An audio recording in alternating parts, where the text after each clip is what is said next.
Seja bem-vindo à Teologia Atri, Teologia para a Vida. E essa semana, semana passada, em relação ao dia que eu gravo o vídeo, eu escolhi ler um livro que eu comprei há pouco tempo e acabei não falando sobre ele com vocês, que é Jornada da Pregação, da editora Thomas Nelson, tá? E aí, como é que eu estou fazendo o meu estudo? Minha vida está muito corrida em relação ao meu tempo para estudar teologia, né? Então o que eu fiz? Eu separei 3 dias da semana, de 7 eu separei 3, né? E estou estudando, tentando estudar 2 horas por dia. E 1 hora dessa semana, né? 1 hora de cada dia desse eu vou dedicar a um livro diferente. Então essa semana eu estudei o Jornada do Peregrino do Adrian Bauer, sei lá como é que fala isso aqui, da Thomas Nelson. Vou deixar o link dele aqui na descrição do vídeo para você comprar. Comprando ele, você colabora com o canal. Isso você só compra se você quiser, claro, né? Mas comprando pelo link do canal, você colabora com o canal, tá? A Jornada do Peregrino é um livro que vai falar sobre como montar um sermão. Não só como montar o sermão, mas como montar e apresentar o sermão, ó. É do texto ao púlpito, sabe? Eu achei o título muito parecido com aquele livro da pesquisa ao sermão, do sermão ao púlpito, sei lá, que eu sempre digo para vocês, de capinha preta, sabe? Mas eu também queria lembrar vocês de que eu também tenho um livro sobre isso, né? Que é o Texto e Contexto, que vai ajudar vocês a estudar a Bíblia Sagrada e descobrir ali o sermão dentro de cada texto. Eu nem trouxe meu livro aqui, cara. O livro que eu menos falo é o meu. Mas aqui na descrição você consegue acesso ao meu livro Texto e Contexto, tá? Mas esse aqui, ó, atrás vai falar o seguinte: um roteiro com as paradas obrigatórias para o preparo do sermão. O que acontece? Ele vai fazer aqui o sermão, ele vai te ajudar a montar o sermão, mas ele vai criando camadas desse sermão, sabe? De forma que cada camada constrói mais o sermão. Então, é isso que o livro fala, e que eu achei bem interessante isso. Então, nessa semana passada, eu li o capítulo 2 desse livro, né? Nem capítulo, é dividido por partes, né? É um livro pequeno, tem acho que 3 partes, eu li a segunda parte dele, que vai tratar sobre como aplicar, ou como criar, né, o sermão mesmo. É a parte, o título dela é o roteiro da jornada da pregação. Tem vários temas interessantes ali. E aí eu vi a oportunidade de falar sobre a parte mais importante do sermão, que muitos de vocês fazem sermões e gostam desse tema, né? E é a chance de a gente conversar sobre isso também. Antes de começar, esse é o canal Teologia Atri, é o meu canal sobre conteúdo teológico reformado, tá? Nós somos reformados aqui, calvinistas, e é aqui que eu coloco o conteúdo tanto aberto para vocês, como esse vídeo, como na área de membros, tá? Aqui na área de membros nós estamos estudando escatologia básica, depois vamos estudar sobre os dons do Espírito Santo e depois sobre a teologia da aliança, tudo aqui na área de membros. Para você estudar aqui na EATRI, você tem que clicar aqui em Seja Membro, veja o vídeo e aí você vai ter acesso a mais estudos. Fora isso, se você não quiser ser membro, você tem estudos também grátis, tá? Aqui na descrição eu coloquei um link para você ir para o blog do canal e lá você vai ter acesso à lista de estudos que tem aqui, beleza? Então, se inscreve no canal, curte o vídeo, manda esse vídeo para aquele seu irmão que prega, que vai ajudar ele também. Eu vou trazer algumas questões importantes aqui. Eu li então a segunda parte desse livro, né? O roteiro da jornada, o roteiro da jornada da pregação, várias palavras, né? E o que acontece? O autor divide o sermão, ele cria um mapa do sermão, é isso que ele faz. E ele divide esse mapa em 8 etapas, assim como eu tenho feito, né? Eu tenho feito mapa mental, né? Ele fez o mapa mental, mas ele descreveu, né? Transcreveu o mapa mental. E aí ele vai citar cada parte desse mapa, explicando, lembrando que o link está na descrição dele, tá bom? E ele ainda divide o sermão em 3 partes. Como assim? Ele divide um mapa da pregação em 8 partes e o sermão em 3 partes. Tipo assim, o seu sermão tem que atender 3 partes essenciais. Quais são as partes? Ele vai falar do problema, da graça e da missão. O problema visto dentro do texto, ele vai explicar o que é isso, não vou falar aqui para não ficar dando spoiler demais do livro, mas ele vai mostrar como identificar o problema dentro do texto bíblico. Ele vai identificar a graça de Deus dentro desse texto também, depois ele vai fazer você aplicar isso ao seu sermão. O seu sermão tem que fazer as mesmas coisas, o problema, a graça e a missão. E depois ele vai identificar a missão de Deus dentro do texto. O que Deus quer fazer com esse texto bíblico. Então essa é a missão. Consequentemente, o seu sermão vai ter uma missão também, entendeu? Então é isso que ele vai ensinar. Pessoal, é fácil de entender, mas não é só o que eu estou falando, tá? Você tem que ler o livro. E aí ele vai desenvolver cada parte do seu estudo com base nisso. E uma coisa que eu achei interessante é que ele se preocupa com o texto bíblico, a primeira parte é o texto bíblico, ele vai te incentivar a estudar o texto bíblico direitinho, tá? E aí eu lembro a vocês sobre o nosso estudo Leitura Imersiva, o link está aqui na descrição. Ele vai te ajudar a se preocupar com o conteúdo original, que é o contexto. Mas quando a gente fala de contexto, a gente não fala só sobre o contexto do texto, sabe? O contexto pode ser dividido até em 5 partes. No meu livro, eu divido o contexto em 5 partes. São 5 regras para você interpretar o contexto. Isso está no meu livro, Leitura, Texto e Contexto. Tá? O link está aqui na descrição também. E aí ele se preocupa com o contexto. Tá? E aí ele procura dentro do texto, dentro do contexto, as aplicações práticas e atuais daquele texto. Entende? Então, eu basicamente falei para vocês o que é o sermão, né? E ele vai te ajudar a criar o sermão com base nessas informações. Claro que tem mais coisas no livro, como eu falei. Só que ele não vai dar exemplos práticos da produção de sermão. Você vai entendendo o conceito disso. E eu acho que isso é maneiro, tá? A imagem do que é um sermão vai sendo formada na sua mente, entende? Isso é bacana, isso é bem interessante. E isso é necessário. Ao invés de te dar a receita do bolo, ele vai te ajudar a chegar à receita do bolo. Por que que eu boto o trigo primeiro e o leite depois? Entendeu? Ele vai te explicar, coloque o trigo primeiro, porque se você colocar o leite primeiro e botar o trigo depois, vai empelotar, entendeu? É isso que ele vai fazer. Ele não te dá a receita pronta, ele vai te ensinar a montar a receita. Isso eu acho que é fundamental quando a gente vai estudar. Agora, a parte mais importante do sermão, eu até quero usar um texto bíblico aqui para a gente falar sobre isso. Eu lembrei muito do texto de Lucas, né? Lucas 24. Lucas 24, deixa eu ver aqui, Lucas 24, lá perto eu tô abrindo a Bíblia aqui, por isso que eu tô fazendo isso. Do versículo 24, do 44 até o 48. Tá aqui, ó, eu abri aqui. E eu quero ler com vocês, para a gente pensar melhor sobre essa questão do sermão. Né? Deixa eu botar aqui na tela. Acabou caindo aqui o meu esboço, mas eu vou colocar aqui o sermão. Peraí, vocês estão vendo o esboço, não tem problema. Eu já falei para vocês que eu uso o esboço, mas tá aqui, ó. Isso aqui, é sobre isso que eu quero conversar com vocês, tá? Quando a gente pensa em Lucas 24, 44 a 48, a gente pensa na parte mais importante do sermão, que também é tratado no livro, tá? Mas ele é mais tratado em outro livro, um livro de capa preta. Vou deixar aqui no comentário também. Caramba, eu esqueci o título daquele livro, mas por muito tempo eu indiquei ele para vocês. De forma geral, o autor também vai chegar no mesmo ponto, só que ele vai pegar um outro caminho, tá? E isso é mais fácil de compreender lendo esse texto aqui. E eu quero ler ele com vocês, né? Ó. O texto diz o seguinte: e disse-lhes, aqui é Jesus, tá?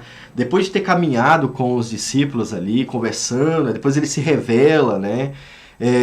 São essas palavras que vos disse, estando ainda convosco, que convinha que se cumprisse tudo que de mim estava escrito na lei de Moisés, e nos profetas, e nos salmos. Então abriu-lhes o entendimento para compreenderem as Escrituras. Isso aqui eu acho muito legal. O Jesus bíblico, ele tem poderes, tá? Ele não é um ser humano limitado no sentido de não ter os seus atributos divinos, não. Ele tem atributos divinos, né? Aquela questão que a gente estuda em cristologia, né? E aí Jesus, ele abriu o entendimento, assim como o Espírito Santo faz hoje conosco, né? Ele abre o nosso entendimento. Jesus fez isso aqui lá.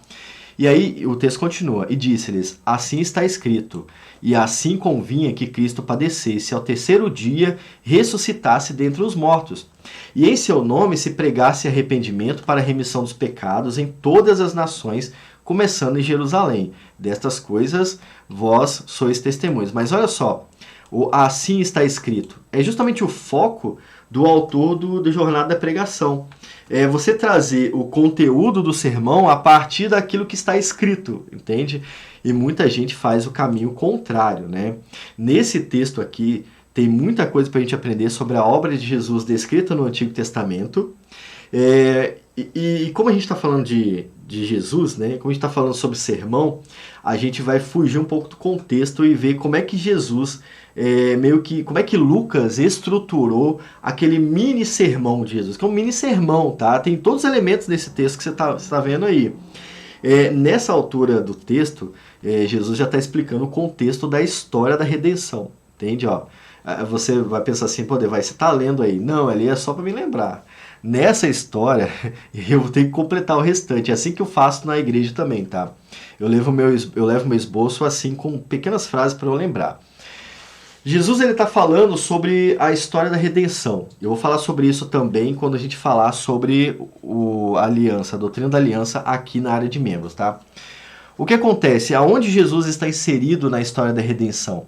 Isso é até importante você entender para entender os 5 pontos de Calvino, por exemplo. Porque muita gente fica naquela briga, né? Então quer dizer que os eleitos não precisam se arrepender, né? Quer dizer que eles não precisam de perdão? Não, nada disso. Dentro da história da redenção, Jesus entra como parte essencial para a salvação dos eleitos, tá? E Jesus está focando nesse ponto aqui, na história da redenção, né? E aí ele olha para o passado. Aonde que ele olha para o passado? São essas as palavras que vos disse ainda convosco. E quando ele fala isso, ele está olhando para esse ponto aqui, ó. Assim está escrito, né? Ele vai citar a lei de Moisés, os profetas e os salmos. Então Jesus está olhando para o texto bíblico, que era o texto bíblico da época dele, né? Ele olha para o passado, sobre as profecias da sua vinda, né? E aí ele vai falar sobre o presente, ele vai falar assim, eu vim cumprir isso aqui, isso que estava escrito no passado, e ele vai olhar para o futuro, né, sobre a redenção que havia na sua obra. E lembrando que eu estou falando do futuro da época de Jesus, porque para a gente é o passado, né, mas para aquela época era o futuro, né. Era o presente já também, né? E mais, né? Ele vai ainda olhar para mais futuro ainda, que em seu nome, né? Ele vai falar aqui no final, ó, e em seu nome pregasse o arrependimento e a remissão dos pecados. Jesus trata do passado, né? Cadê o futuro? Aqui, ó, o presente, né? E o futuro aqui, que era o que ia acontecer. Tudo isso girando em torno de Jesus. Entendeu? Essa é a parte mais importante do sermão. Tudo gira em torno de Jesus. E tudo gira em torno da história da redenção, da qual Jesus é aquele cumpridor, né? Já que nós não conseguimos cumprir, ele é aquele que vem cumprir e vem salvar. Tudo acontece em nome de Jesus. Então, essa é a parte que não pode faltar no seu sermão. E, cara, essa é a parte que menos é incluída no sermão, se você for parar para pensar. Muitos sermões falam sobre o que você tem que fazer, muitos sermões falam sobre o que você tem que procurar, sobre o que você tem que desejar, e esquece de que essa história que você está vivendo, ela acontece por Jesus. Não apenas no sermão, mas, por exemplo, nas bênçãos que você recebe, na capacitação que você recebe, tudo isso tem a ver com Jesus. E quando a gente esquece de colocar isso no sermão, a gente acaba errando na pregação, tá? Isso é um erro que tem que ser evitado. Hoje é muito comum as pessoas investirem mais tempo na aplicação do texto, que tem relação com as bênçãos, com o que você tem que fazer, que é a parte final, né? Do que na explicação do contexto. Se você for olhar na aplicação pessoal do texto, trazendo aqui um pouco da ideia do autor do livro, lembrando que o livro o link está na descrição, você vai ver a sua aplicação nessa parte aqui, ó. Nós, como cristãos, somos convidados ou somos colocados nessa posição de levar o nome de Jesus para que pecadores sejam salvos, sabe? Assim como os apóstolos fizeram, assim como os primeiros cristãos fizeram, a aplicação desse texto é que nós recebemos a graça de Deus para cumprir aquilo que Jesus começou. entende? E nós cumprimos isso pelo Espírito Santo, né? Aí num sermão, você iria para Atos 2, né? Você iria para outros textos do Novo Testamento para mostrar essa aplicação aqui. Mas essa aplicação não fala nada sobre a sua bênção, não fala nada sobre o seu dinheiro, sobre o seu carro, sobre o seu casamento, sobre... Não, fala sobre a graça que é participar do reino de Deus, porque Jesus mandou a gente fazer isso. É bem diferente do que a maioria faz, né? A gente tem Jesus, a gente tem o elemento essencial que é Cristo, e nós temos a aplicação desse texto bíblico com o elemento principal, que é a nossa obra missionária na Terra. E a vida cristã poderia ser resumida nisso, pregar o Evangelho, né? E é isso que a gente tem no texto. Agora, isso veio com o estudo do livro Jornada da Pregação, tá? Não apenas desse livro, mas de um outro livro que eu vou lembrar. Eu acho que o título do livro é Pregação, né? Eu vou voltar para minha tela aqui. Deixa eu pesquisar aqui, ó. Eu acho que é Pregação mesmo. E, claro, você que... Pregação, livro... Cadê? É isso aí, livro do Timothy Keller, Pregação. Esse livrinho aqui, ó. Deixa eu fechar essa pesquisa. Esse livrinho aqui vai ajudar vocês a entender. Eu já comprei 3 dele, porque eu sorteava ele aqui no canal, tá?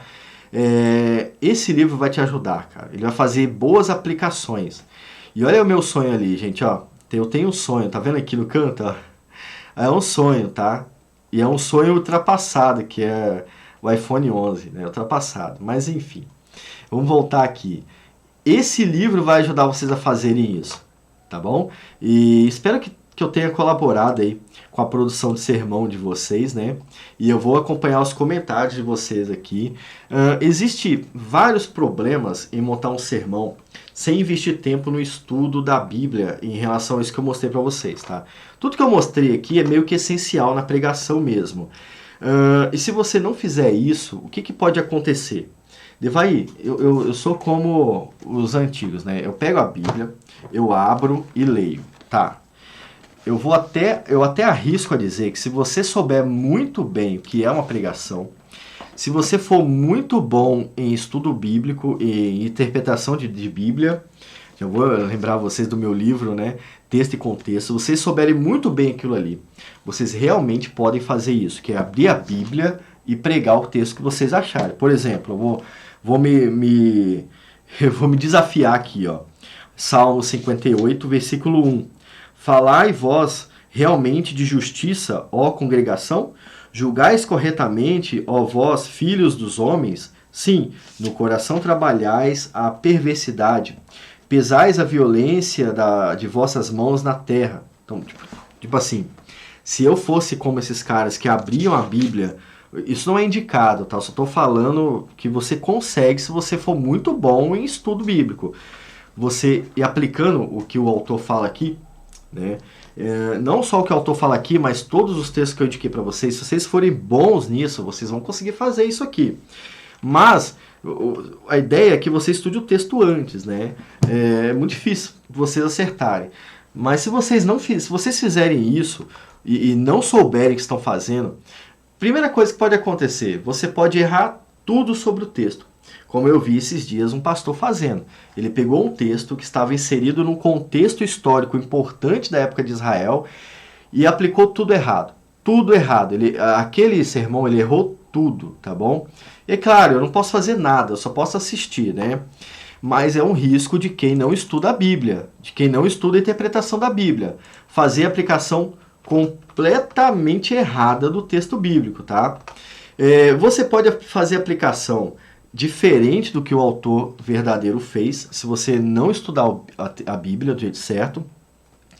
Você pode até perder a chance de falar de Jesus dentro do contexto bíblico. Por exemplo, nesse sermão que eu vi o pastor errando, a questão importante do texto bíblico era a primeira vinda de Jesus. E ele acabou capotando. Ele não falou em momento nenhum de Jesus. Em como Jesus representa essa bênção. Entende? Então, por que ele fez isso? Falta de instrução, falta de coragem para estudar a Bíblia, falta de vontade de estudar a Bíblia. Tudo isso resulta nesse tipo de sermão, sabe? Aquele sermão mais fraquinho.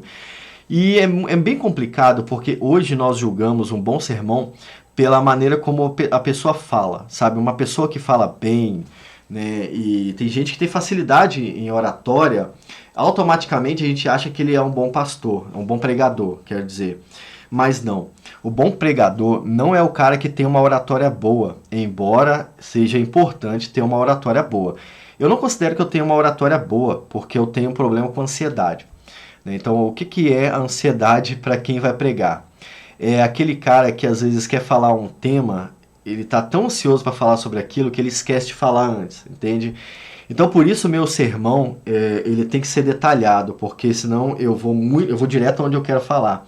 Então, eu tenho problemas com oratória por causa da ansiedade que eu tenho. Tá? A ansiedade não é só uma decisão, ela é uma doença, tá? Para quem não sabe. Eu não quero ser ansioso. Eu não quero, mas eu tenho ansiedade. Mas é claro, eu tenho me tratado, eu acho que eu estou bem melhor do que eu estava no início, né? Mas se você não estudar a Bíblia, além de sofrer com ansiedade, você vai fazer a aplicação errada, diferente do que o autor fazia. Isaías falava de Jesus e você vai falar de prosperidade. Logo, o sinal da bênção para você é a prosperidade, mas para Isaías é a vinda de Jesus. Então, fez a aplicação errada. Perdeu feio, errou feio nesse caso, né? A gente pode até falar sobre avivamento agora, né? Muita gente fala sobre avivamento e usa o Antigo Testamento. O avivamento no Antigo Testamento só acontece na vinda de Jesus, tá bom? Embora os profetas chamem o povo ao arrependimento, o povo não chega ao arrependimento, tá? É claro que desse povo, há um povo ali que chega ao arrependimento. Nós chamamos eles de povo eleito, né? Esse povo eleito, ele vai sendo levado até a vinda de Jesus pela fé. E Deus sustenta eles pela fé. Mas de forma geral, o povo não acata a profecia dos profetas, não se arrepende dos seus pecados e fica ainda pior. E aí depois vem os fariseus, os mestres da lei, que vão piorando mais a situação do povo. O avivamento genuíno do Antigo Testamento só acontece na vinda de Jesus. E aí quando você vai usar o Antigo Testamento para falar de avivamento e não fala de Jesus, você erra o sermão inteiro. Por quê? Não estudou, né? Então esse é um dos problemas, né? Isso vai passar a impressão errada da Bíblia, tá? Cara, então a Bíblia se resume a bens materiais e dinheiro? Então, a Bíblia se resume a emocionalismo e dinheiro? Não, a Bíblia não se resume a emocionalismo. A Bíblia se resume em Jesus e na história da redenção, entende? Então, olha só, são resultados diferentes da mesma Bíblia, que passa a impressão diferente para a pessoa. Uma pessoa que prega sem estudar a Bíblia vai passar a impressão errada da Bíblia. Uma pessoa que prega depois de ter estudado a Bíblia vai passar a impressão de que a Bíblia, olha que Bíblia bonita, né? Fala sobre Jesus. Entendeu agora o que muda? E isso é a parte mais importante do sermão, tá? Além disso, você vai passar vergonha em público se tiver alguém ali que sabe? E quando a gente está pregando, às vezes eu prego aqui na igreja, eu não sou um pregador, mas eu prego, né? Quando você está pregando e olha pro público, né, para as pessoas que estão lá, você vê que algumas pessoas estão te encarando assim, caramba, esse cara tá falando besteira, né? Eu já vi isso, também já. E isso te desconcerta. Se você está com dificuldade de pregar o sermão, olha para o público e alguém lá está te olhando com a cara de que você está fazendo errado, você fica mais desconcertado ainda. Então, por tudo isso, cara, estuda a Bíblia antes de pregar o sermão, tá? Para você evitar. Como é que você vai fazer? Eu tenho dicas sobre isso, cara. Você vai fazer o quê? Além de estudar sobre como pregar sermão, né, como fazer sermão, que está nesse livro, esses livros aqui não vão te dar a dica que eu vou te dar agora. Além de fazer tudo isso, cara, passa um tempo na introdução do livro que você vai ler. Esses dias eu estudei uma lição que ia falar sobre Malaquias, Abacuque, né? Passa um tempo na introdução, entende? Entende o momento da história, tá? Antes de você fazer o sermão, tá bom? Não faça o sermão antes de estudar a introdução do livro. porque senão você vai deixar conteúdo de trás, para trás, e aí você vai querer desmanchar o seu sermão e fazer de novo o seu trabalho dobrado. Passa um tempo lendo a introdução da Bíblia que você tem, tá bom? Passa um tempo também meditando no texto bíblico. Por exemplo, aqui na igreja, a próxima vez que eu fosse pregar um sermão, eu vou falar sobre um dos capítulos da Confissão de Fé de Westminster. Mas, para falar desse capítulo, eu quero usar um texto bíblico. Eu quero pegar um texto bíblico que reflete exatamente aquele ensino, tá? Como é uma confissão de fé, é fácil de achar, porque a confissão de fé é baseada na Bíblia. Então, eu vou fazer o processo inverso, e na hora de apresentar, eu vou fazer o processo certo, que é do texto para a confissão, tá? Mas antes, eu vou ter que explicar o texto. Então, eu tenho que trazer um texto certo, eu tenho que explicar muito bem o texto, e para isso eu vou estudar o texto bíblico em questão, eu vou pegar o contexto, eu vou tentar descobrir por que Jesus falou aquilo ali, entende? E o que aquilo ali tem a ver com o tema. E no meu caso aqui, bem específico, eu nem vou falar sobre o texto, sobre o tema da confissão. Eu vou citar para vocês entenderem, né? Eu vou falar sobre os decretos de Deus, e eu vou falar sobre os decretos de Deus, mas a minha conclusão é de que algumas pessoas têm medo de descobrir o que Deus tem para fazer, entende? E para isso eu vou usar Jesus falando com Pedro. Pedro tinha medo do que Jesus disse que iria fazer. E eu nem vou explicar o que são os decretos, porque vai ficar claro no sermão sobre Pedro. Então vai ficar claro ali os decretos, porque eu vou falar sobre o que Jesus veio fazer, e aí quando Jesus expõe isso, Pedro se escandaliza. A mesma coisa acontece hoje. Então eu vou falar sobre o medo de descobrir a verdade, e já trazendo essa aplicação, né, para a gente ter coragem para descobrir a verdade. Jesus nos mostra a verdade, Jesus ele é a verdade, e Deus planejou tudo isso. Logo, a gente pode ter esperança naquilo que vai acontecer. Então, tudo isso faz parte. Eu ainda vou montar ele, tá? Por enquanto, eu só estou meditando no texto para desenvolver o sermão. E para fazer isso, cara, é importante passar um tempo meditando no texto, tá bom? Enfim, tem muita coisa para falar sobre a produção de sermão. Eu acho que um dia eu vou fazer um estudo sobre isso com vocês. Mas esse vídeo já é um auxílio para quem vai montar. Aqui na área de membros, a gente tem alguns estudos sobre leitura e interpretação. Tem o estudo Leitura Imersiva 1 e 2, tem estudos sobre a chave hermenêutica da Bíblia, que é Jesus, tá? Tem um monte de recursos para você descobrir. Para que você descubra tudo isso, você só precisa ser membros, né? Lembrando que muito desse conteúdo também está liberado aqui. Vai aqui na parte de vídeos e veja o conteúdo do canal, que vai ter material para te ajudar, tá bom? Esse vídeo surgiu com a leitura de um capítulo do Jornada da Pregação, né? É claro que tudo que eu falei aqui não está no livro, né? Mas boa parte do que eu falei está nele. Aí outros materiais que eu indico para vocês é o livro, A Jornada da Pregação, é o meu livro Texto e Contexto, que vai te ajudar a interpretar a Bíblia Sagrada. Eu também te indico o livro Pregação do autor, que eu citei agora, que eu esqueci o nome dele. Deixa eu ver se está salvo aqui. Pregação do Timothy Keller. Vou botar o link de cada um separado aqui no primeiro comentário ou na descrição do vídeo para você comprar se você quiser se aprofundar mais no tema. Querendo ou não, eu já entreguei boa parte do conteúdo, mas é claro, lá nos livros que eu citei vocês vão encontrar muito mais. Eu vou ficando por aqui, fiquem com Deus, eu vou acompanhar os comentários de vocês aqui também. Tchau, tchau.